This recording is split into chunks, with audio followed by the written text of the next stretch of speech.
Hello there. I'm Life Advisor Kent with lifeadvisorservices.com. Welcome to our 4-part series on cognitive behavioral therapy, also known as CBT. And what does CBT do? Well, it's going to help you work with depression, anger, anxiety, and your negative thoughts. So first off, let's define cognitive behavioral therapy. It's a school of psychotherapy that aims to help people overcome their emotional problems. The cognitive means the mental process, like you're thinking. The behavior refers to everything that you do. And the therapy is really how you're approaching the problem, how you're going to deal with it. So as we continue to define it, if you look at it as it's your thoughts, your feelings, and behaviors, and how they're all interconnected. So when you have that negative thought, that a lot of times is going to lead to that negative behavior, and it's going to lead to that negative feeling. So once you realize how they're all interconnected, then you can start on a path to trying to change that to more positive thinking, thoughts, and behaviors and feelings.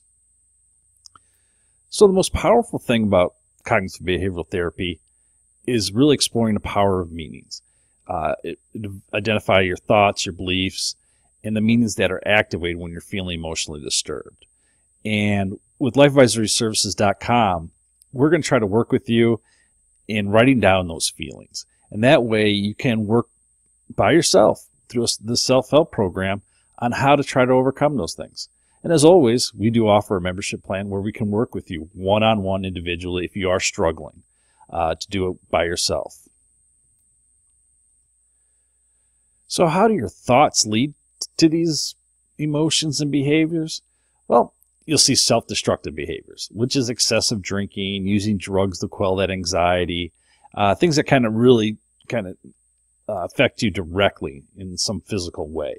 The others are isolating behavior, such as staying in bed all day, not going out with your friends, and avoidance. Just avoid certain situations. If you feel anxiety of just going to the mall, you're going to avoid it. So I mentioned earlier, with CBT, it involves a lot of writing your thoughts and your feelings and the different situations that you're in. Well, one of the easiest ways to get started is called the ABC formula. The A is for the activating event, B is your belief, and C is the consequence. And so when you write that down and you look back at it later, you can really start dealing with your issues. You really start seeing the cycles that you're going through.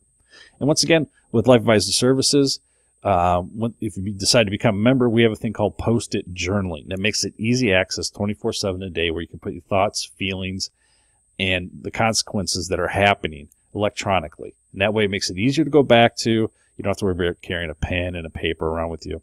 Either way is fine. If you'd like to do it on your own through the self-help method, that's great. If you'd like a little bit of guidance for your self-help, we're here for you. So hopefully, with this quick overview, you learned a little bit about what CBT is and what the definition is and briefly how it works. Well, I hope you continue to go along with us into our second video.